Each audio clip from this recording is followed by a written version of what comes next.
નમસ્કાર, શો ટાઈમમાં આપનું સ્વાગત છે. ભાવનગર શહેરના ઘોઘાગેટ ચોકમાં સિટી બસના ચાલક ઉપર હુમલો અને બસમાં તોડફોડ કરવાની ઘટના બાદ સિટી બસ સેવાના ડ્રાઈવર અને કંડક્ટર આકસ્મિક હડતાલ ઉપર ઉતરી ગયા હતા.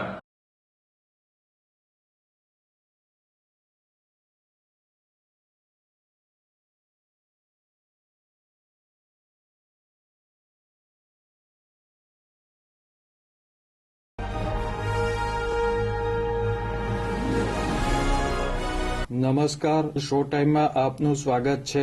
ભાવનગર શહેરના ઘોઘાગેટ ચોકમાં સિટી બસના ચાલક ઉપર હુમલો અને બસમાં તોડફોડ કરવાની ઘટના બાદ સિટી બસ સેવાના ડ્રાઈવર અને કંડક્ટર આકસ્મિક હડતાલ ઉપર ઉતરી ગયા હતા.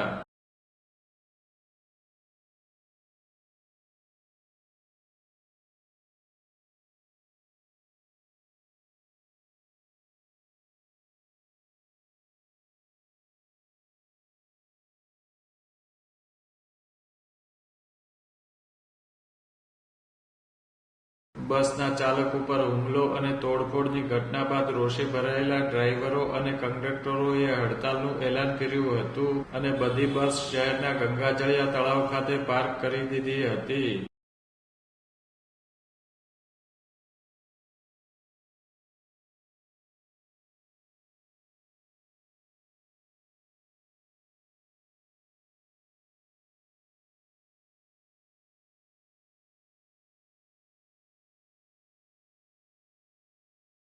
કર્મચારીઓની આકસ્મિક હડતાલના પગલે મહાનગરપાલિકાના અધિકારી દોડી ગયા હતા અને ડ્રાઈવર તેમજ કંડક્ટરને સમજાવવાનો પ્રયાસ કર્યો હતો.